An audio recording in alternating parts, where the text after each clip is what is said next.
Hey Wilds, Lauren Wild, the Church Witch here. We are going to really quickly do the base level Mystic Musings for the week of August the 3rd through the 10th.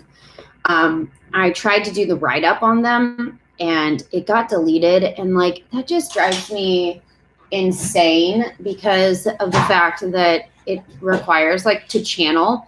And for me, channeling through writing takes a hell of a lot more like thought process than it does for me to just say it. So I decided to not be more difficult on my psyche. Hi, babe. And go ahead and just move it to video. So we'll do this really, really fast. And I'll do the astro forecast for the week in the same go. And then the extended will be up tonight. I have to run into yellow screen. Bye, babe. I love you. The extended will be up tonight in, I don't know, probably around 5 or 6 p.m. Eastern Standard Time. Okay, so let's go ahead and choose our card for the week. Hi, Karasu. Yay. Nice to have you again. Okay, so is it the left, is it the center, or is it the right? Okay, give you guys just a minute. And so just ask your higher guidance, your guidance team, what is the highest and best message for you the week of the full moon in Aquarius? And so, you know, if you're not very up on Aquarian, age of Aquarius communication, it's just very futuristic. It's very alien. It's very new age and ascension focused. It's all about the wisdom of the stars and knowledge. And that's a lot of what you're going to hear in here with these cards. They might stretch your imagination, and that's positive. Okay. So the left is the orange or the golden orange dragon. Expands your light for ascension. Be a peaceful warrior, help those in need, and remember your magnificence. Okay, so that's if you chose left. The center is the dark blue galactic dragon. It helps you listen to the voices of the universe, ignites the codes of your master blueprint, access cosmic wisdom, and enter into a higher level of service. Okay, and then the last one on the right is the air and fire dragon. It expands your creative energies. It's time to harness your creativity, excitement, and enthusiasm to communicate your passion. Okay, so this is the Dragon Oracle cards by Diana Cooper. This is actually my partner's deck, but it's very Aquarian in the sense that it is all about transcending a 3D consciousness. And it really is a lot about accessing these higher levels of frequency and vibration that are in the stars and in these blueprints that we carry in our cells and our DNA. All right. So the golden, oops, wrong one.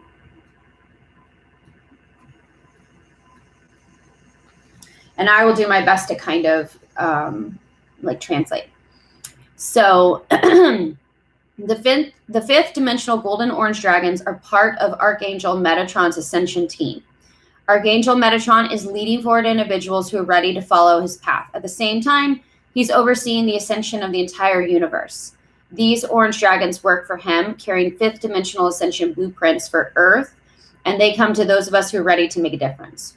So if you chose this card, the way that I would translate it is that, you know, being who you are in this time is important for the ascension of Earth, right? So certain people, our star seeds, are meant to literally vibrate at a higher frequency, and they feel like they don't fit in. You know, 3D consciousness can feel very constrictive or challenging.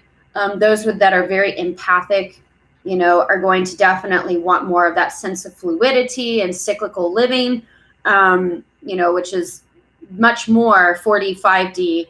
3D is just very stuck. It's very fixed and rigid and traditional and boxy.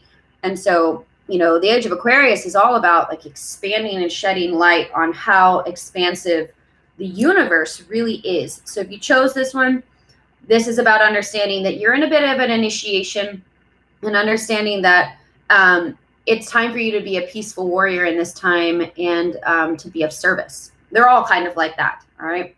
The dark blue galactic dragon this dragon, it shimmers with golden sparkles of cosmic wisdom, for they harness the light of the stars, planets, and constellations.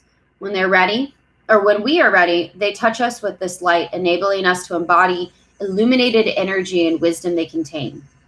So if you chose this card this week, it's very much about understanding that your vibration is actually changing, okay?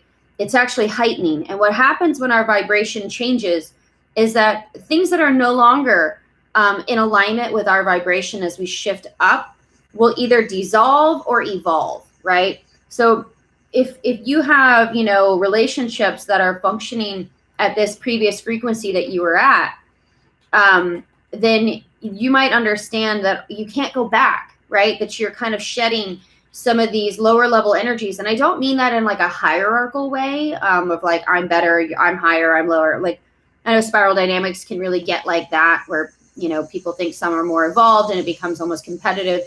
It's not like that. It's about understanding that you're just shedding these previous layers of yourself.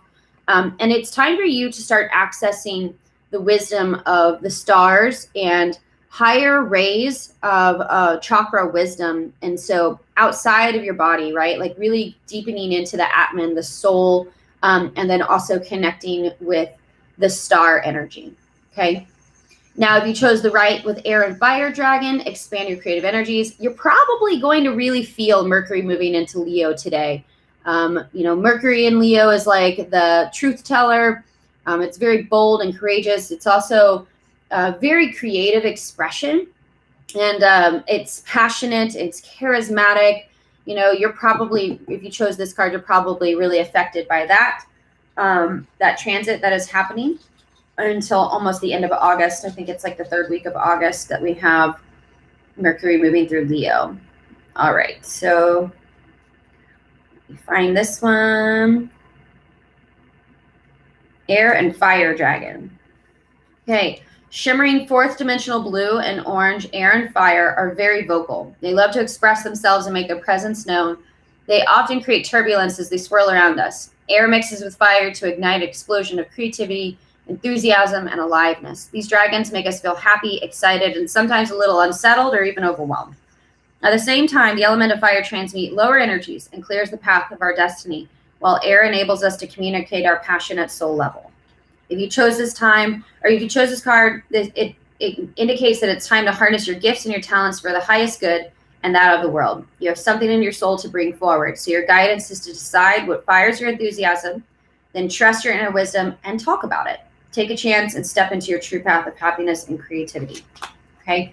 All right. So that is our base level reading. If you want to get deeper in the extended, just check out my Patreon /Lauren Wild.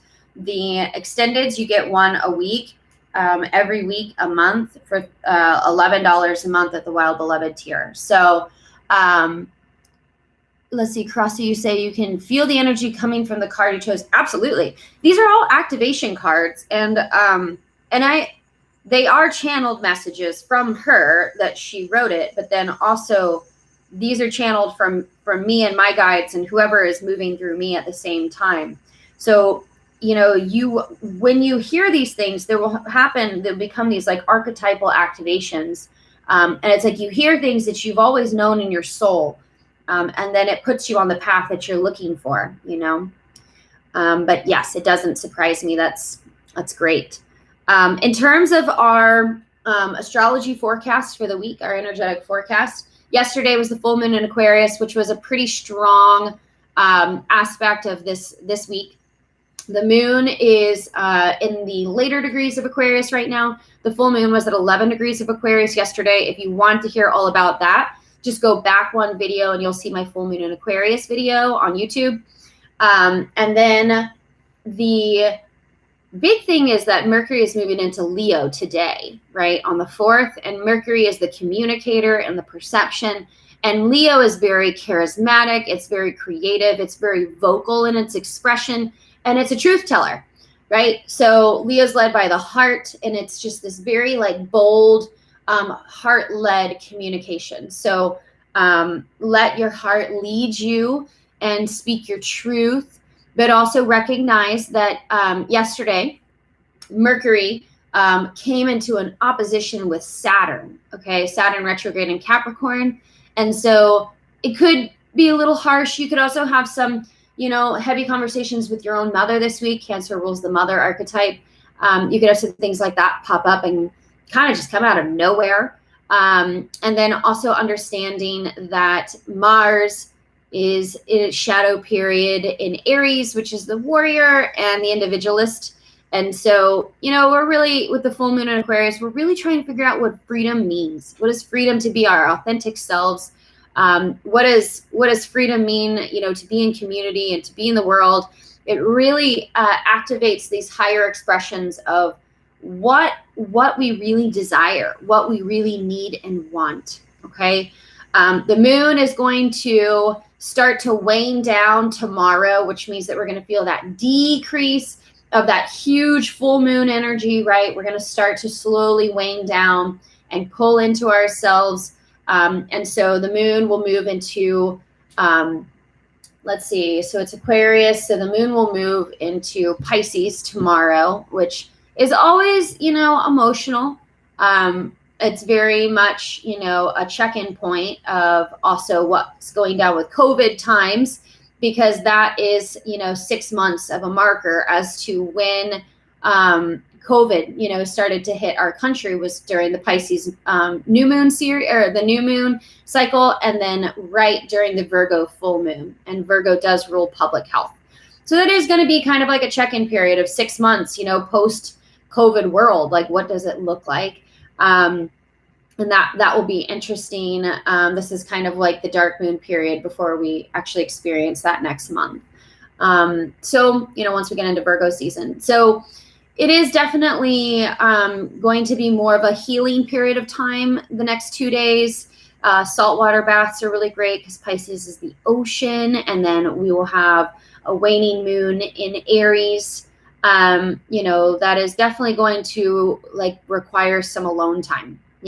Some sense of how can I take care of me? And that's the majority of the energy this week was the full moon, but the full moon came with quite a punch. So make sure you check out my video yesterday from the Aquarius full moon, and you'll feel like you've got all the information that you need. I believe.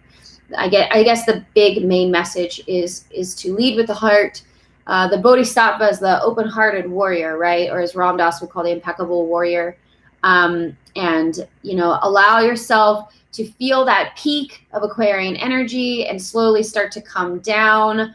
Notice the things that it shined a light upon, especially around freedom and community, in the areas of your life in which you feel like there is growth, but also restriction as Saturn moves into Aquarius over the next 2.5 years. So, okay, guys, I'm going to let you guys go, and let me know in the comments how it read for you. Okay, guys, have a great day.